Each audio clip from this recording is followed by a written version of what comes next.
3, 2, 1. Hey, come on, Barbie. Come on, Barbie. Let's go party. Okay. Hi, Barbie. I like the little Ken. Da, da, da, da, da. Hey. Woo. Oh my God. Okay. Let's go. Let's get into it. Welcome, you guys.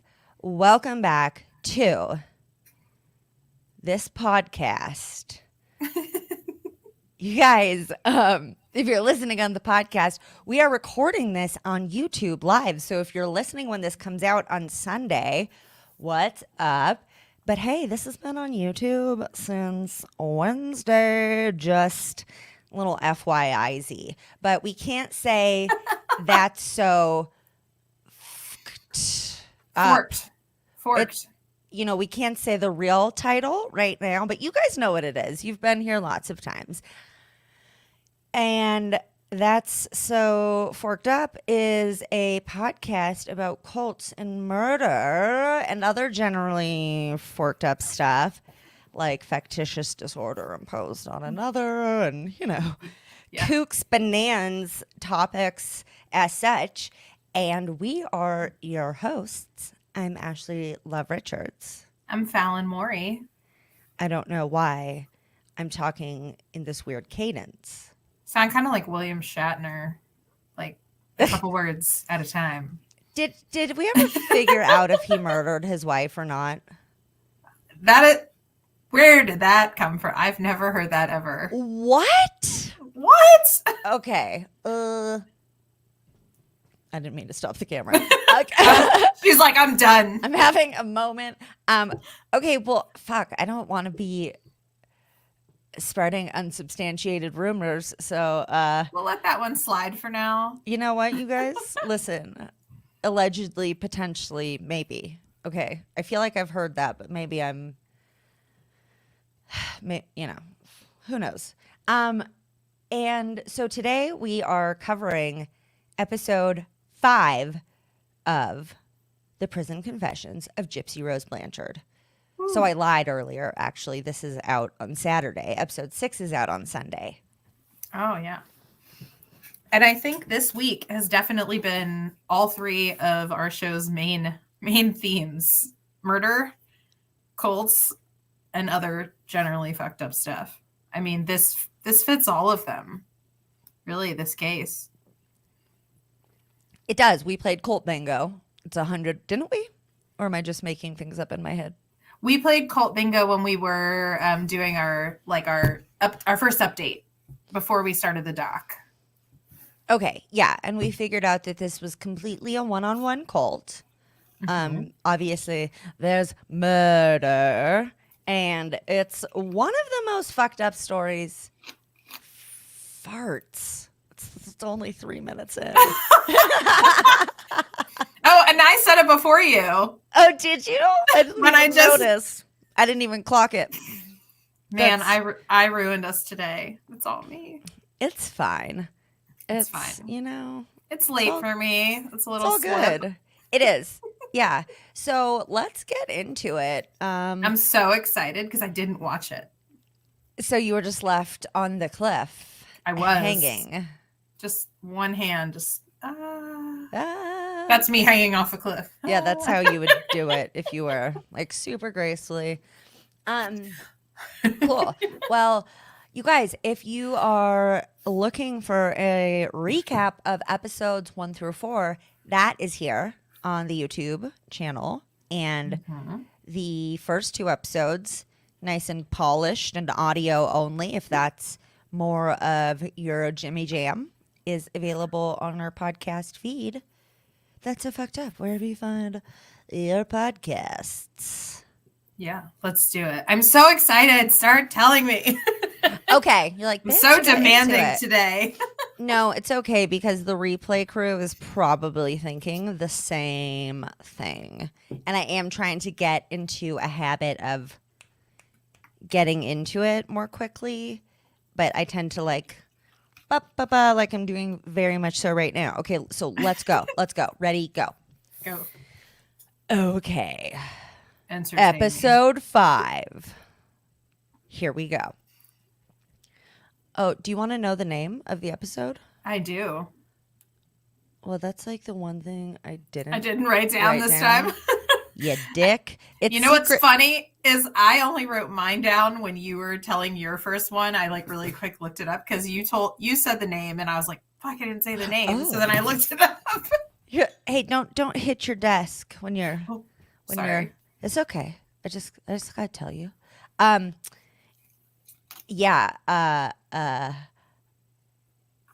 I mean, it's not really important, but whatever. We've been doing it. So this episode is called Secret Engagement. Ooh. Guess what it's about? I mean, I'm not very good at context clues, but secret engagements.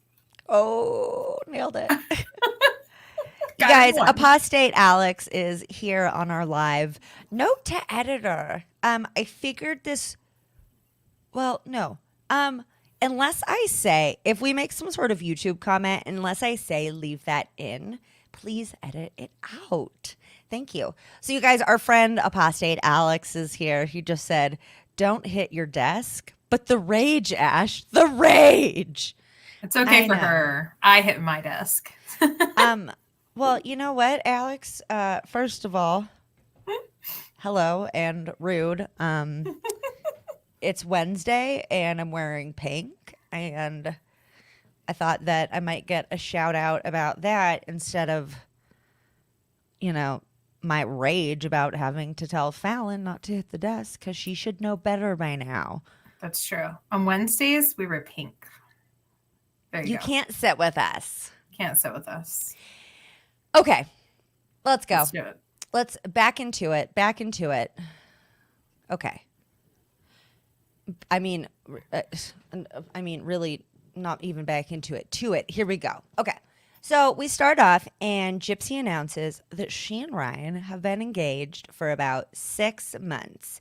She said she kept it a secret for a while because she wanted to keep it just private for herself. She really hadn't had anything in her life that was just hers.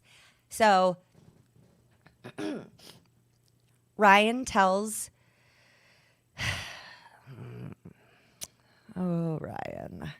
Ryan tells the interviewer how or why he met Gypsy, I guess. He says, well, my coworker decided that he was going to write out to Tiger King because that documentary was really popular at the time.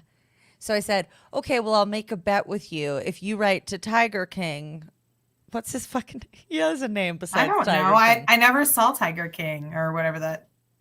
Joe something, right? Oh, right. Joe Montana. Joe Exotic. Joe Exotic. Joe Montana. Yeah, that's in quotes because that's not his real name either. And this is the only criticism I'm going to give because as I very intensely said in the last live, I don't feel that it's our place, speaking for Fallon and I, to criticize or give our opinions on Gypsy's relationship. She's a person, she's alive, and she's a grown-up. She's a grown-up, and she's fucking stated that she's not interested. And one of my favorite opinions is people giving me unsolicited advice that I didn't ask for. Oh, just kidding. No, it's fucking not. So the only thing I'm going to say is, why, Ryan? Why didn't we come up with a better story? Like, I hate that story.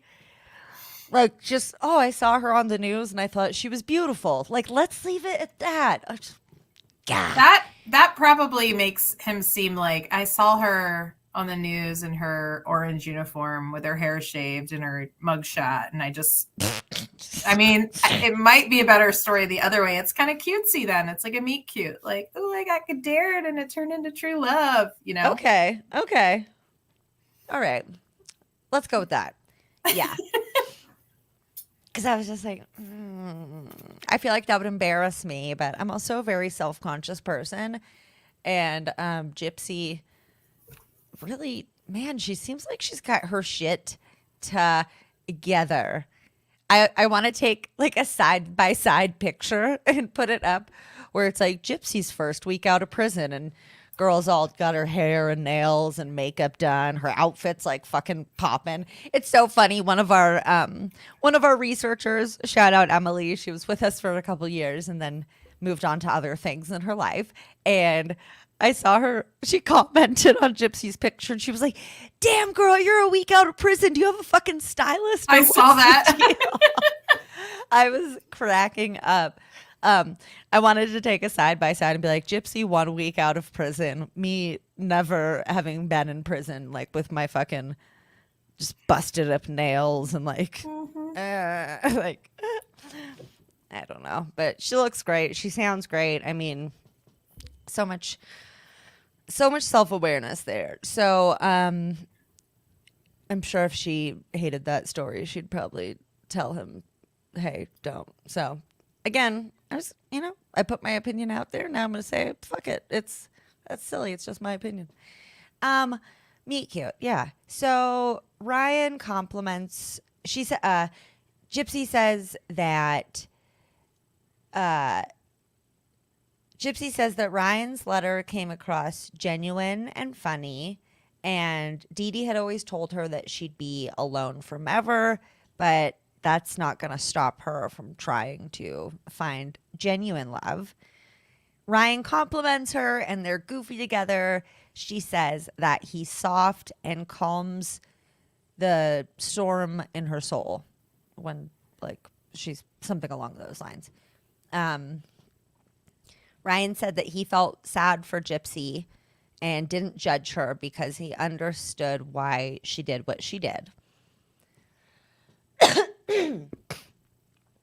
And throughout this episode, we're going to go back and forth between some interviews with Ryan, some phone interviews with Gypsy, and interviews with Christy and Rod Blanchard, Gypsy's parents.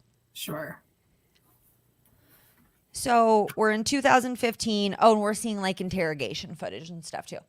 We're in 2015. Gypsy's 23 years old. The local news gets a call from viewers saying, have you seen that the town's darling mother and daughter couple is posting fucking... It's funny that I say mother-daughter couple because they did have such a high level of enmeshment that they basically were, and if anybody doesn't know what enmeshment is, it's generally...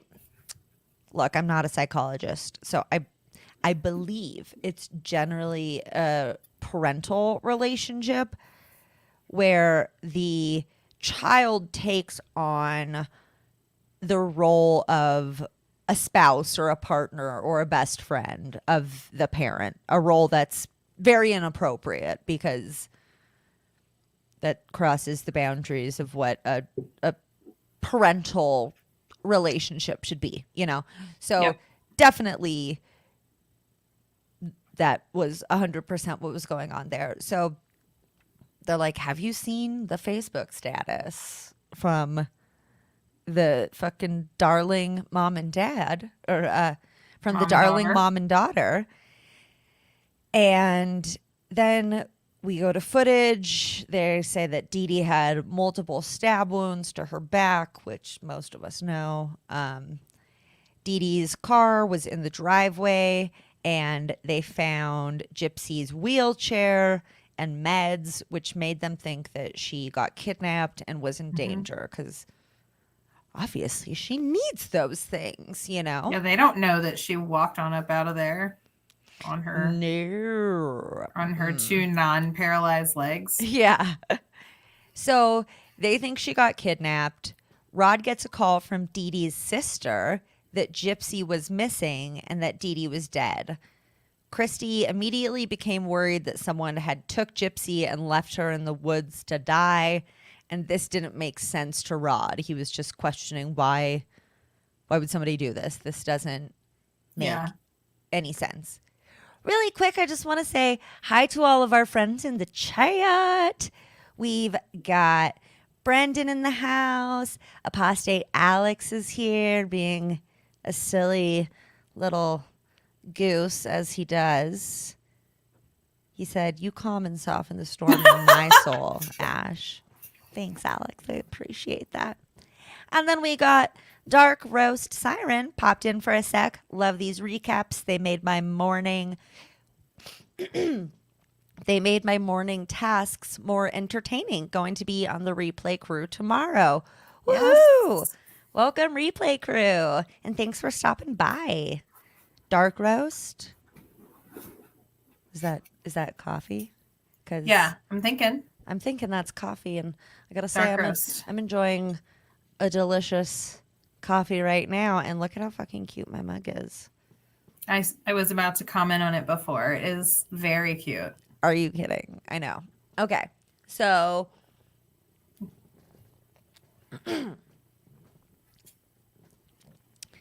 this was so sad. Gypsy saw the news and was afraid of being found. Not because she was afraid of being arrested, but because she was afraid that someone was going to force her back into her old way of life. Oh, Can you imagine, like, feeling like they're going to get you and be like, bitch, get back into your wheelchair. Take your medicine. Like, this is crazy. Ugh. What are you doing? oh my God, no. She wasn't afraid of going to prison. She was afraid of going back to being imprisoned to her unnecessary wheelchair. Yep. That's crazy. And a life of medical abuse. Oh, gosh. I'm horsing out. I got anxiety. I'm pushing. Keep reading. Nay. No, if you start actually neighing, I draw the line. I'm cutting you off. Just what is happening? Okay, breathe, Ashley. All right. So a friend of Gypsy's, I'm kind of guessing it was the neighbor because Gypsy didn't really have any friends, told police about Nick Godejohn from Wisconsin. I don't know why I can't breathe. I don't know. You all right? I'm so ready to be done with this. Honestly, it's heavy. It's a heavy case, and it's just a lot. And I'm ready to be done talking about it, you guys. To be honest, and like Alex said, psst, everybody smash that like button, please, and subscribe if you're not. I feel like you're stalling. I'm like, I can't listen. I couldn't let breathe. it go over. Let it be over. I had to breathe for a second. Okay, we're okay. I could try reading it with zero context. Okay. Seriously though, like and subscribe, you guys. It's the bomb. It's going to improve your life. Good karma, and you'll be notified as to when the videos come out. Yay! Okay. So law enforcement gets a warrant and gets Nick's IP address pretty quick. Gypsy says that the day after her mom's body was found, they spent the whole day watching movies at Nick's mom's house and went to sleep. And early the next morning, she hears sirens and dogs and a whole kerfuffle, and she hears, "Nick Godejohn, come out with your hounds up. You're under arrest." And now we go back to Ryan. Okay. So now we're back at an interview with Ryan, and Gypsy, this sneaky little devil, was talking to another guy who Ryan says, "Well, I found out Gypsy had a boyfriend." And Gypsy was like, "So I stopped talking to this other guy or broke it off with this other guy to pursue Ryan because she just really liked him. They really clicked." She said it was very easy. And I thought this was pretty crazy. She was allowed to have a tablet at her prison, so she could call him whenever she wanted. So they had a lot of time to get to know each other that way. Yeah. Interesting. Maybe, did she say she got to call him whenever she wanted? Yeah. Oh wow. I was wondering if maybe it was certain like times they could call out, but that's No, she said interesting. at the facility I was in, I was allowed to have a tablet and call him whenever I wanted. Wow. So not just like, you know, days when I was in prison and we had to write letters. No, I was not in prison. But like old days, older like where there was no tablets in prison, they actually got to chat, not, you know. Yeah, no, I don't know. I thought it was yeah, pretty kooky. So not much different than any modern day relationship where people are long distance and talking over Skype every day or whatever, or FaceTime. Yeah, not really. No. So, I mean, they got to know each other really, really well over hours over the phone. And Ryan's mom questioned why he was talking to Gypsy at first. He said that, under Gypsy's circumstances, she just questioned, like, why. And that didn't stop him, though. And they decided to meet, and he was super nervous. This is all coming from Ryan. But upon seeing her, thought she was completely gorgeous. And she says that she was pleasantly surprised because he was more handsome in person than he was in his pictures. And I gotta say, you guys, hot dating tip. When you're on a dating app, put pictures of you that are not as good as you look in person. So you pull a Ryan. Yeah. And you show up and your date's like, oh, sick. You're even hotter than I thought. Like I might put this picture up, but then arrive as something else. What is on your sweater, P.S.? Oh. Pandas? No, it's I'll move my thing. It's little dinosaurs and they're dressed like scary movie villains. So oh, that's great. I see Ghostface, Freddy Krueger, a ghost. Yeah, I can pretty much only name Freddy Krueger. Pennywise, Jason is like over here. Okay. Ghostface. Yeah. That's sick. Yeah. Cool, cute. So they got to sit for talk. They got to sit and talk for 4 hours and had a crazy connection instantly. And she was really excited because, she would never, because as she said, because it was ingrained to her by Dee Dee, she thought that she would never have anything like this. Right. Nobody would ever love her that way. Yeah, all she knew of love, well, luckily, Rod and Christy are amazing, and I'm so glad that she has them and they are who they are. But for the most part, she had only known Dee Dee's brand of love, which was a very sick and twisted brand of, quote, love. Right. So back to Wisconsin in 2015, when law enforcement arrives, the SWAT was there. It was a whole big thing. And Nick tells Gypsy to get in the closet. Nick tells Gypsy to get in the closet, and they lock themselves in there for 15 to 20 minutes trying to figure out what to do. So Nick tells her to tell the cops that Dee Dee had kicked her out, and he had came to pick her up and get her to take her to live with him since she had been kicked out by Dee Dee.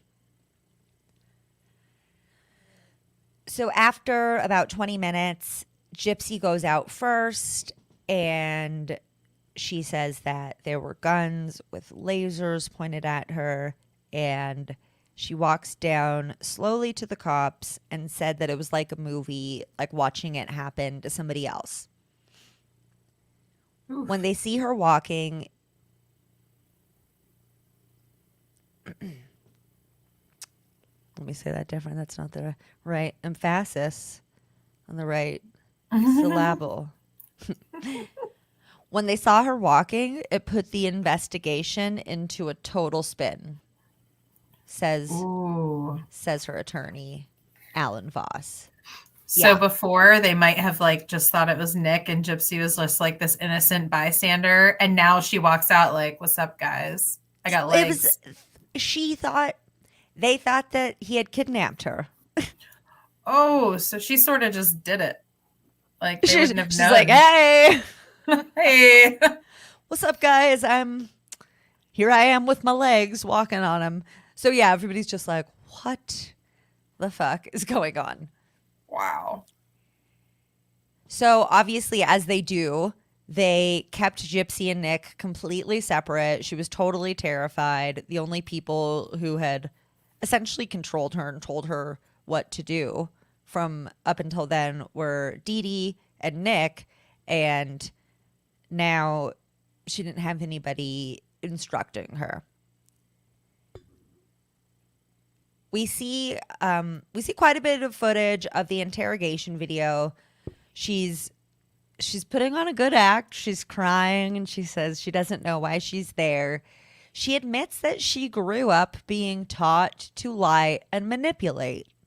That's what you do. That is life. You lie to avoid being punished, and you manipulate to avoid being punished because that's what you've been instructed to do.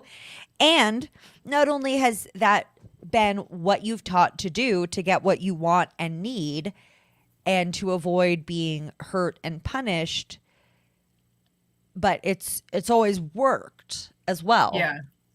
So obviously she's going to go to what she knows and what works. Yeah. She said that she thought that they were going to take her at her word and just believe her.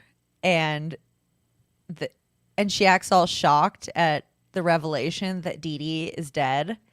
And at that point, she could tell a million lies and not feel any guilt about it, she said. Interesting.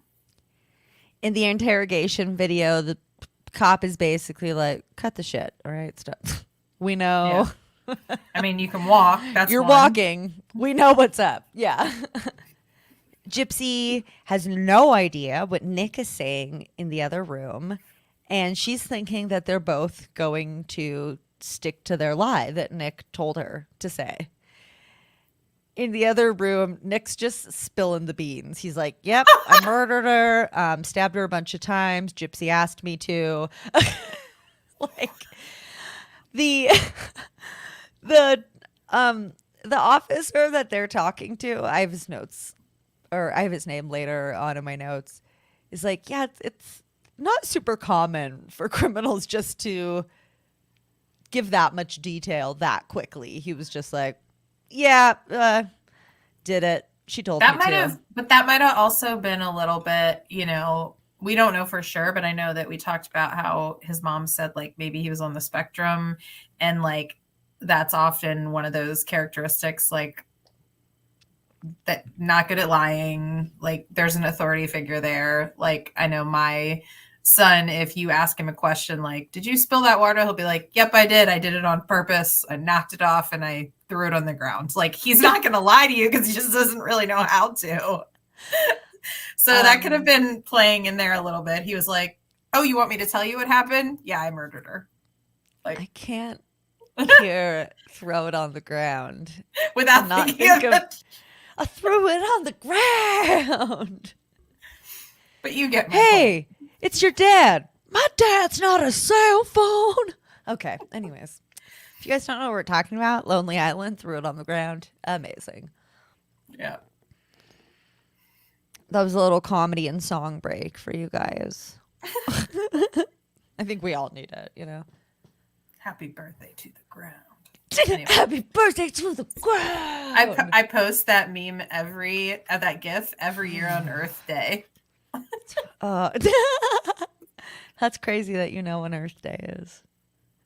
I try to remember to post "It's Gonna Be May" by Justin Timberlake on April 30th. April 30th, and to be honest, I'm pretty upset when I forget. Like, fuck! It comes out around once a year. I know. And you missed it. Okay. Anyways, let's go. Anyway. Let's go.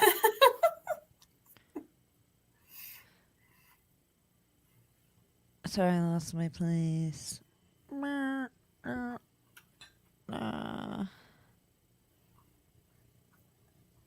Okay. He's spilling the beans. Yep. But now we're back to Ryan. So back to Ryan. Gypsy says, who's talking right now? Gypsy's talking. I don't know why I said back to Ryan. We're talking to Gypsy now. So after Gypsy met him for the first time, she told him that she was smitten with him. And that's like, I love that word. It's so wholesome. And they got engaged on the third visit. Whoa. That's some engagement. Yeah. So woof. He took her by the hand and told her how much he loved her. And she said that he said, quote, Gypsy Blanchard, I loved you more than anything I've ever loved, and I'd be the happiest man in the world if you'd be my wife. Will you marry me? Which is pretty basic, but super fucking adorable. It is super fucking adorable. Oh my God. I've loved you. More than anything I've ever loved in my life. Like not even a puppy once, or like your favorite baseball card, or I don't know. Like, not even not more than anyone, like anything in the world. But to be clear, nobody is going to propose by saying like, I love you more than anything except my, 1940, Babe Ruth baseball card and my first dog. I love you more than anyone except for my mom. Obviously. Come on, let's make that caveat. Oh, well, if he that's said not that, a good example. That's not a good example. That's no. If he said that, she'd probably be like, and bye. I have to go. Yeah. Sir. She says yes, and it's super adorable, obviously. Aww. Back to the interrogation room. She says that watching the video, because she has seen it, she feels really sad for that girl because she was so scared of what was going to happen. Like I said, her mom had been her steering wheel her entire life until she met Nick. And Nick, like I said over his interview, he's just like, yep, Gypsy asked me to kill her mom. So I did. Just it did. It was I really went there, gory. stabbed her a bunch of times. What else do you want to know? Alan Voss, the investigator that we've been hearing from throughout the documentary, said, like I said, he said that it's unusual for people to crack that much that soon. But as you said, that might be a trait of him being on the spectrum, which is something that his mom said, not an assumption that we're making. Yeah. And last time we even debated a little bit about, well, if his mom says that he like essentially will not develop past the age of 17, 16, 15. Mm-hmm.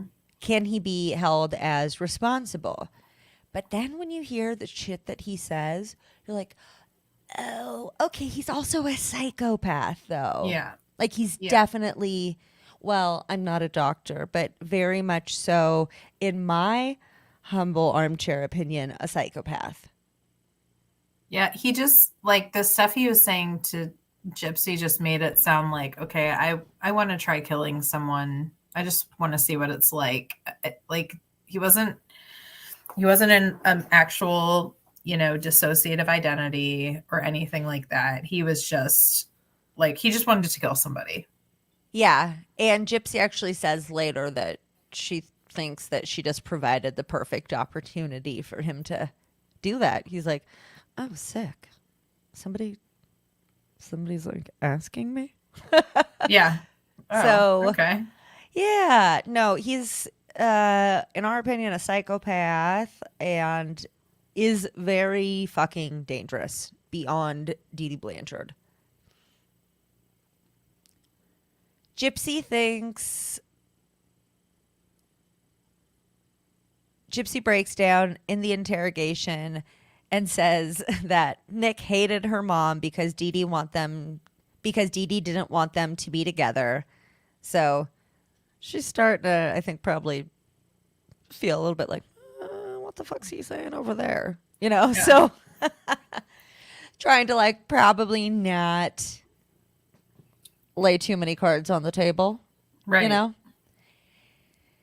She said that she thought she'd be in trouble, but didn't dream that she would potentially spend the rest of her life in prison. And it wasn't until her first court appearance.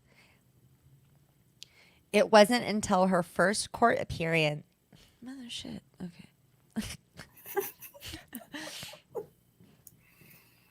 Got this. It wasn't until her first court appearance that she realized how much trouble she was actually in. So now we are back to Ryan in southern Louisiana. He says that he knows Gypsy's the one because he can just feel it. He does believe that he's the Prince Charming she's been looking for. The Disney indoctrination goes deep. I mean, worldwide, you know, it's like they asked her and Ryan during an interview, what Disney princess would you be? Did you see that? I saw that and I was like, ooh, bad question, dude. Yeah, I was like, but I mean, she immediately said Frozen. Yeah. Elsa. Did she She say didn't seem Elsa offended. Or Anna? Elsa from Frozen. I think she wanted to let it go. And he had a Rapunzel or something. From Tangled. Yeah. So it looked organically not awkward. So I don't. And I did a whole season about essentially how scandalous Disney was. And I was still like, will I go and spend the night at like the castle resort at some point at Disney World?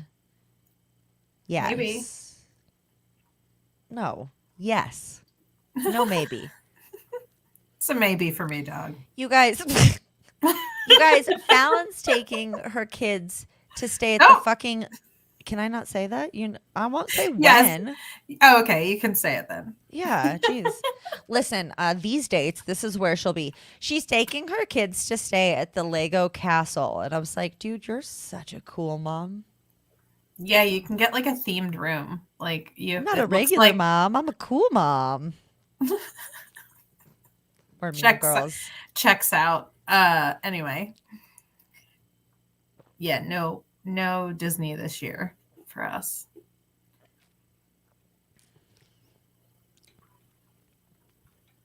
Yeah, no, not for me either. It's not an if, it's a when. It's just the when is a question mark because that place is fucking expensive.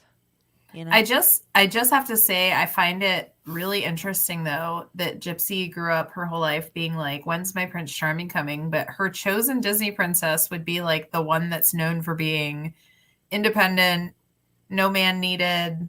Well, that's probably why she likes that narrative. She does want a Prince Charming, but she's also like, do I want him? Yes.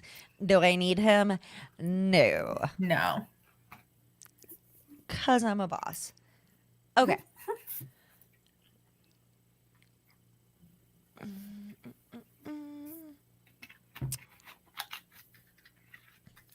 Okay. Also, there's been a lot of talk about Ryan being a teacher for people or children with special needs. Mm-hmm. He said, I'm a 6th grade social studies. Yep. He said he's a 6th grade social studies teacher. So I don't know where the fuck that came from. Right. People are trying to latch on to anything to start a rumor, to Yeah. make it worse than it is. Like, we got to find an angle. It's like, oh, did you realize that Ryan looks like her mom? It's like, they both have brown hair. It's But short. so does like, I don't know, what, Like- 60% of the planet has Yeah. some shade of brown. Yeah, I feel like there's kind of like a lot of gross people who are obsessed waiting to see her fail. There's a lot of like, this is gonna end badly. It's like, what is? Why? What? Shut up. Anyways. Yeah. Anywho. And he says, you know, like, I kind of felt like Gypsy needed to be saved, but I actually feel like she saved me as much as I may have saved her. And I know. It also kind of reminded me of people say that about rescue dogs. So, you know, they're like, who rescued who? Me and Copper, you know?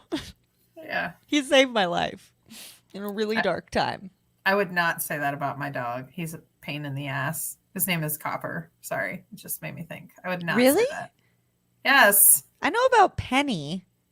My other one is named Copper. I thought you were using that as an example because you pay attention to details no. about my life. No, No, don't do that. I know about Penny.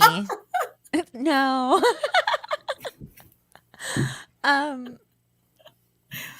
Well, Anyway, I mean, I guess fuck Copper, right? You never talk about him.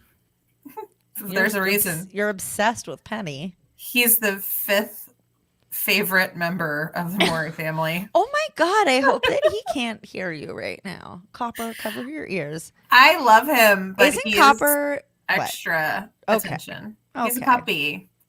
Well, yeah, of course he needs extra attention. I didn't say that we don't take care of him and love him deeply. He is just a pain in the ass, and he's a puppy. I mean, Okay, isn't the dog's name Copper in Fox and the Hound, though? I don't know. Don't I've look never- it up and verify, because that movie's depressing as shit. Anyway, back to Gypsy and Ryan. Have you even seen that? Have you? It's so sad. No. Okay, don't look into it.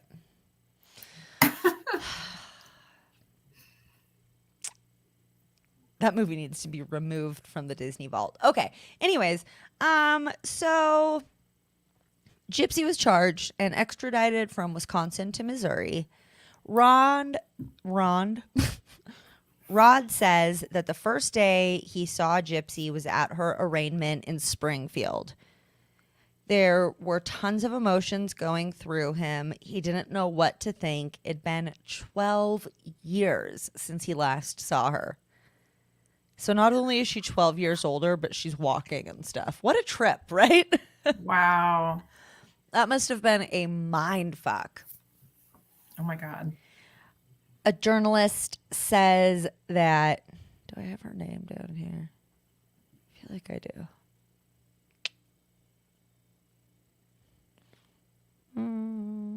I might not have written it because she said something kind of biased, and I was like, don't love your take. Okay. Anyways, so she walks into the courtroom, and there's a apparently she walks into the courtroom, and there's a kind of collective gasp as she comes in walking. And Christy said that at this time she was like, is this real?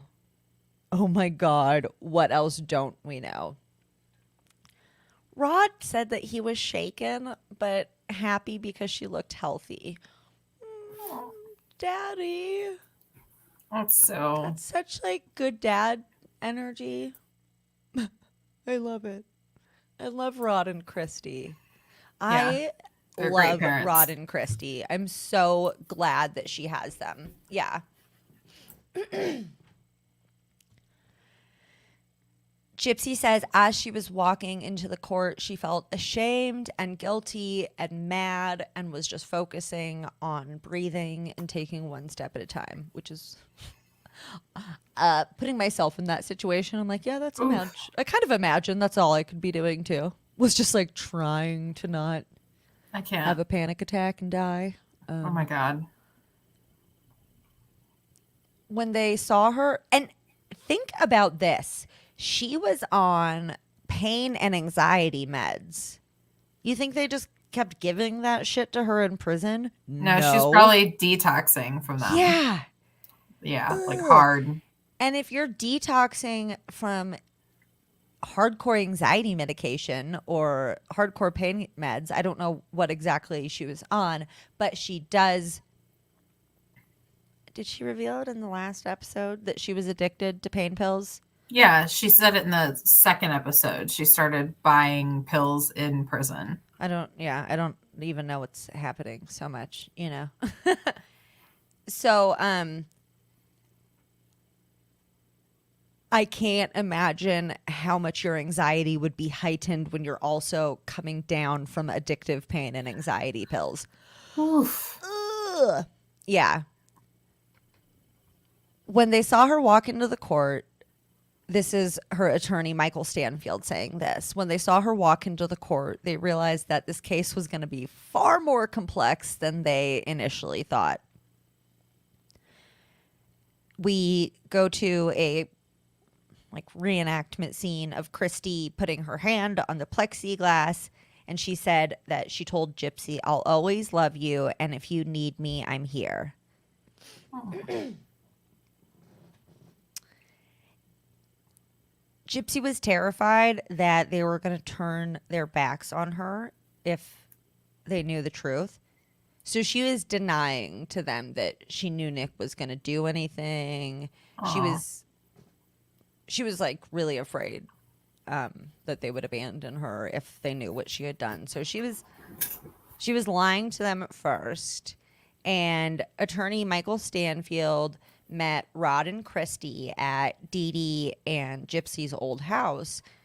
And this doesn't come as a surprise to me, but I didn't know this before.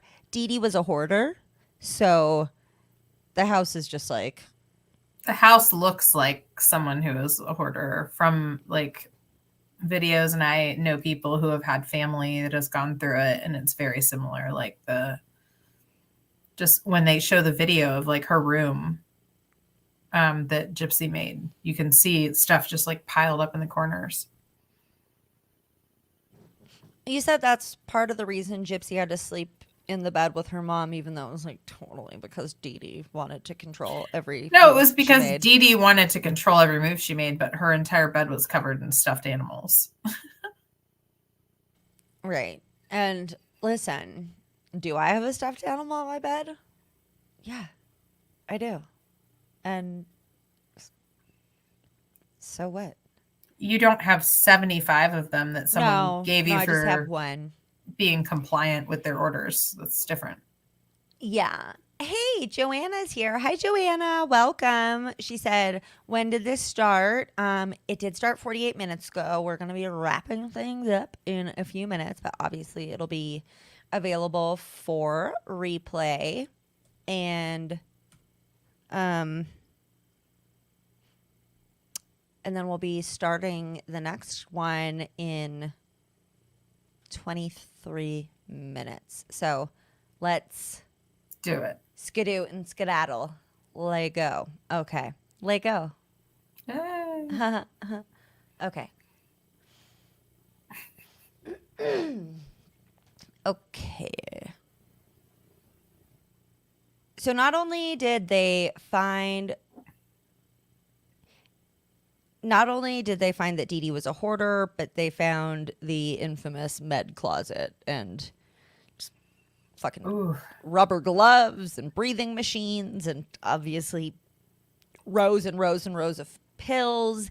They found Dee Dee's prescription pad, which absolutely should not have legally been in her possession, which absolutely legally should not have been in her possession. Wow.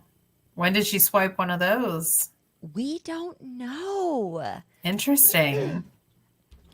Patricia Arquette actually does that in the act, and we have said that Gypsy is not a fan of the act because they didn't make it with her permission or even like fucking tell her that they were doing it, I think, which is... Or she said that she wasn't like fairly portrayed in it is her biggest criticism. Yeah, I don't love that. She wasn't a fan. But there is a scene where Dee Dee swipes a prescription pad, and apparently Dee Dee actually did do that because they found one. So Dee Dee was like not even having to have go doctors. to a doctor anymore. Oh, yeah, she was. Ooh. I can't emphasize enough that Gypsy would have been dead in, I don't know how long, probably within a couple years. Like, yeah. Just write a prescription for the medicine, drop a couple of them in the food you make her eat, the end. Right? Easy peasy. Oh, she died from her fucking seizure disorder or muscular dystrophy or her leukemia. I mean, she literally put Roundup, like weed killer, in her stepmother's food in front of another human. So she wasn't even sly about it.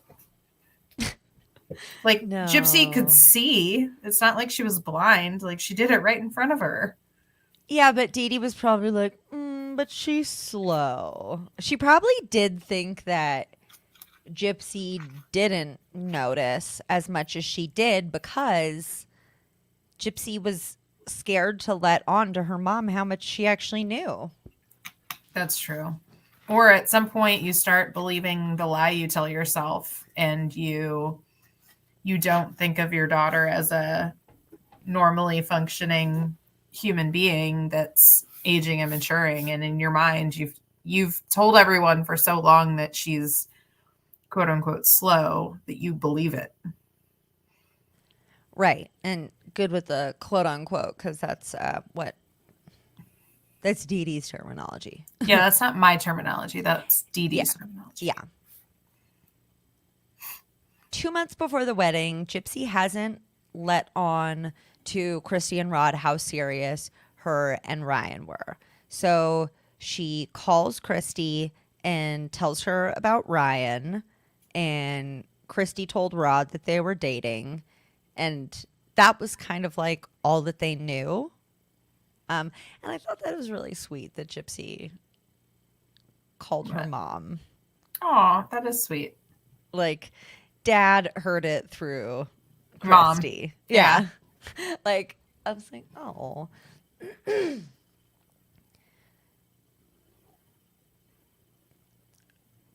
And I also thought this was really sweet.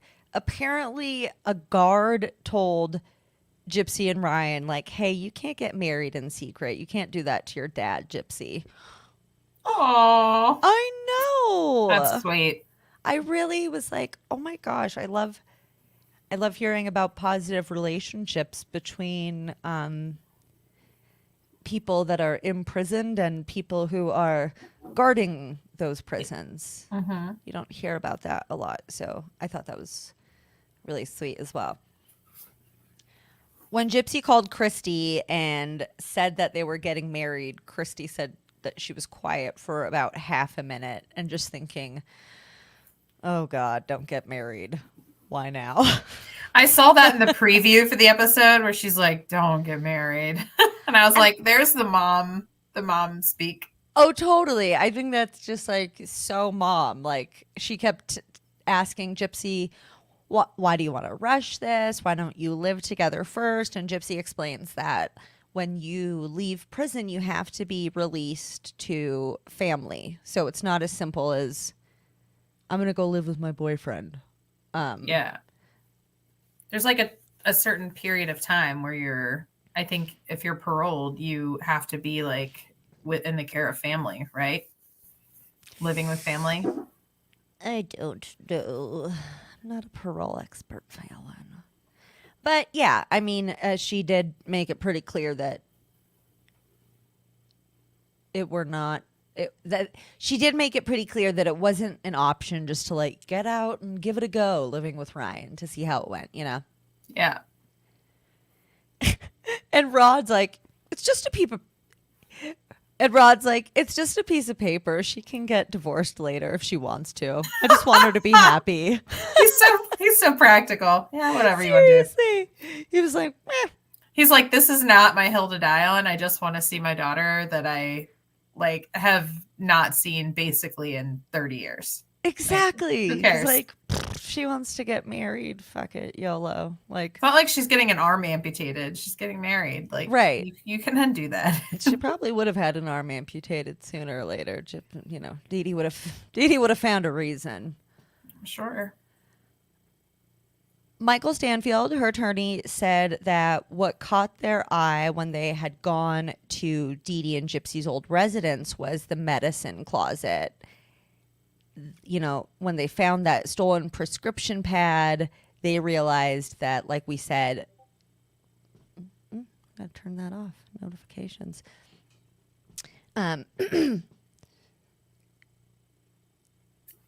Like I said, they found the stolen prescription pad, and they knew at that point that Dee Dee didn't even need to be seeing a doctor to be medically abusing her. And what he says is probably the most intense case of medical abuse perpetrated onto a child that he's ever seen practicing law.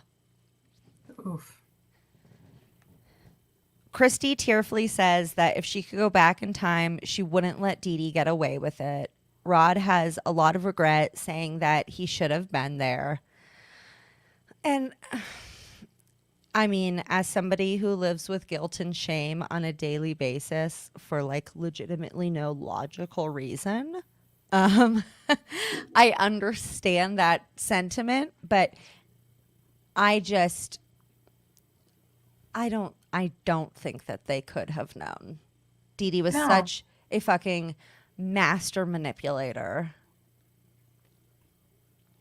So, I mean, I hope that they're able to work through that guilt and regret. Gypsy says it's nothing but a process trying to figure out what happened to her. She said she still has so many questions about her own life and things that have been done to her and things that she's gone through, and a lot of it she'll probably never get closure on because Dee Dee's the only one who could answer those questions. She said that leaning on Ryan really helps, and Ryan said that he gets sad thinking about what happened to Gypsy, but he thinks it's made her the strong person she is today. Which, as somebody who's gone through trauma, it's not like I'm like, oh, sick. I'm glad that I went through that. Yeah. But I am happy with who I am today, or, you know, I am happy with who I am today, and I'm still trying to always grow to be a better person that I'm even happier with.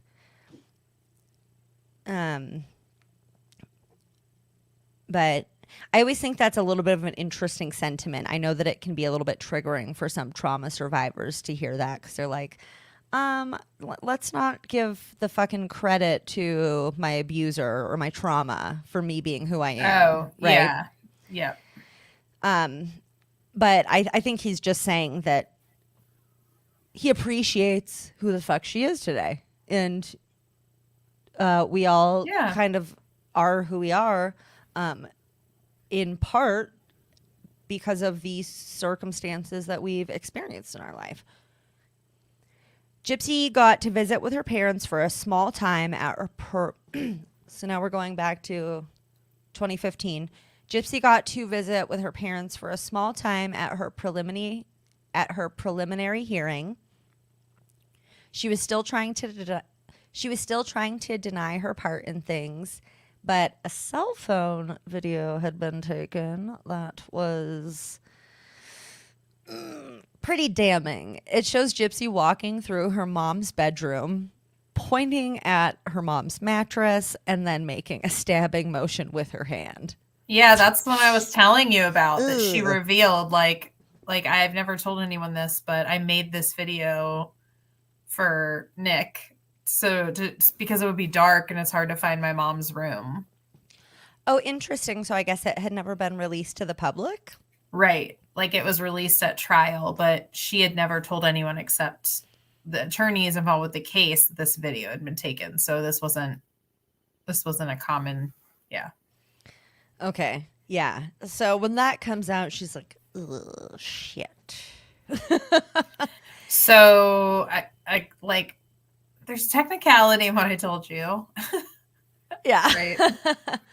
um, Christy said that she was Christy said that she was shocked when she found out that Gypsy was involved in the murder. And I really dig Rod. He says nobody's ever been in her shoes. Simple as that. He's like, I'm just not here to fucking judge, dude. Like, Yeah. I've never been through what Gypsy's been through. And I think And I'm that's sure something he's, we could all stand to hear. All 18 million of her followers. I haven't checked today, but I'm sure yeah. that it's 18 million by now. I saw a Facebook post, or maybe it was, I forget what it was, about Gypsy and like her husband, and I had to leave the comments. Like I would have started angry responding to so many of them, but I would just let it go. Hi, my name is Ashley, and my toxic trait is fighting With people. trolls and Karens in the comments of internet things. Oh my God. No, it really is like, it's a toxic trait. Like it's problematic. And like, you shouldn't start your day going and looking at things that will inevitably enrage you because people are ridiculous. Stop reading the comments, Ashley. Yeah. Stop it. Or read them when you're like on the Peloton and the rage just makes you pedal faster, but you can't actually respond because you're busy. Ooh, I like that. Me likey. You guys, welcome if you're just coming in. Hi, welcome Renee. And welcome Elizabeth. And Dennis. What's up, gang? We are wrapping up episode 5, although it obviously will be available on the replay. And we're going to be taking a break right as soon as I wrap up this little section right now, and then we'll be back at 7:15, although it'll probably be 7:20 now since this went over 1 hour. But I think we're doing good, Fallon. I think we're nailing Doing it. great. Sha. Bring us home. Bring us Okay. home, Ash. Here we go, baby. Attorney Michael Stanfield says there was no precedent for this case. If they lost, Gypsy would die in prison.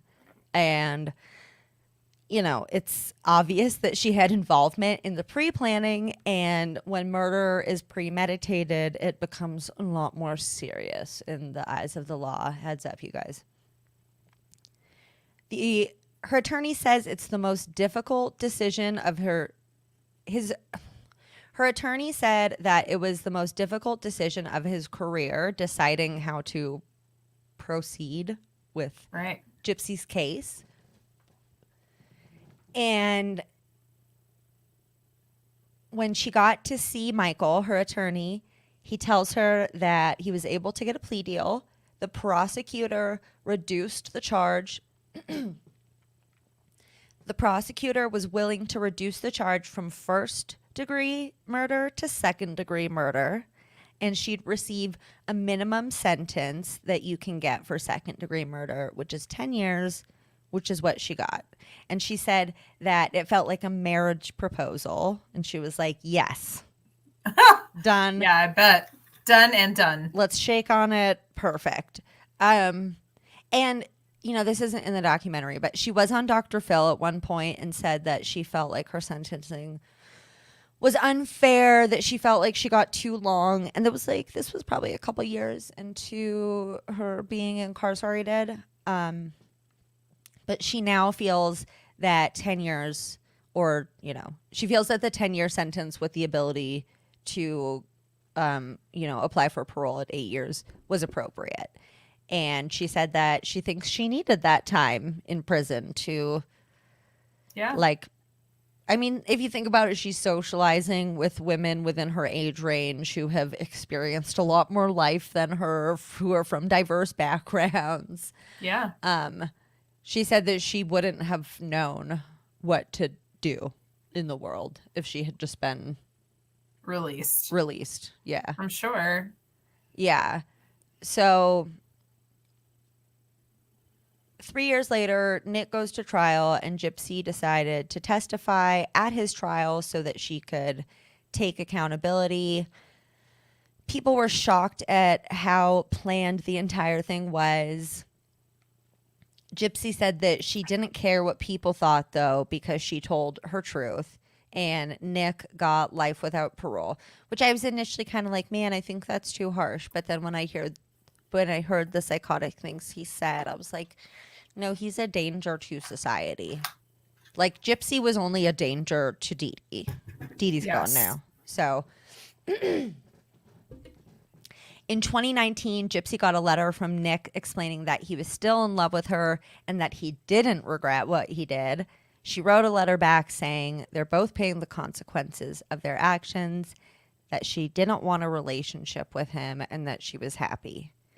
The producer asks Gypsy how she thinks Ryan feels about their relationship these days, and she said that she thinks he worries about her loyalty to him once she gets out. She said that she thought it was a natural concern, though, since she grew up not dating and then has been behind bars for 8 years. She's so, man, she's really smart. Yeah. She's very self-aware. She's got it all figured out. She does. Is just like, even she's got style down better than me, but I do think she has help. So, okay. You know what? I don't have a style. You know what? Good for her if she does. Zara has never styled my whole outfit. Okay. I'm just saying. I don't want to buy. I can't afford anything on Zara. Goodwill, baby. Goodwill. Oh, there you go. And she ends the episode by saying that she's ready. She ends the episode by saying that she is ready, though, at a point in her life to be a good wife. Oh. And Shazam. Finis. Finito, finis. Dunzo. Finn. Yeah. So that's all, you guys. I'm going to push the time back. You know what? No, we can come back in 4 minutes. We can do it, Fallon. I believe in us. We can do it. So you guys, click the link that is on our YouTube. Let me put it in the chat real quick. And that will be the episode 6 recap. And then you guys can watch the episode 5 recap if you missed it. And if you're listening, you can hear the next episode tomorrow. Yes. I love that. Good. Okay, let's like do that again and be editor. Hi, please cut that out. Let's do it and be more podcasty. No, great job. Go. Yeah, so if you're listening on the podcast, you can catch our next episode out tomorrow, where we wrap up part 6 for you of the Prison Confessions. Yes. We're doing it. We're finishing it. It's going to rock. And then we're going to tell you about Natalia Grace for an entire week. And then we're all going to take a breath because it's so much. No, you know what? Now it's 7:12. It's going to be 7:13 in like any second. So we're going to come back at 7:20. I'm going to change the time. Let's do it. So, all right. Thanks so much, you guys, for watching. And thanks for listening to the podcast, you guys. Please don't forget to subscribe, rate, and review. And remember, it's not a cult. It's just a podcast. Yep. But really, I don't know what it is. It's a cult of 2. But really, it's a cult of 2. Yes. Yeah. Okay. Ew, that sounded, whatever. Okay. Bye, you guys. Bye. Give us more, says Alex. You guys, here is the link. Click it and meet us back right here in 7 minutes. Okay. Bye. Bye.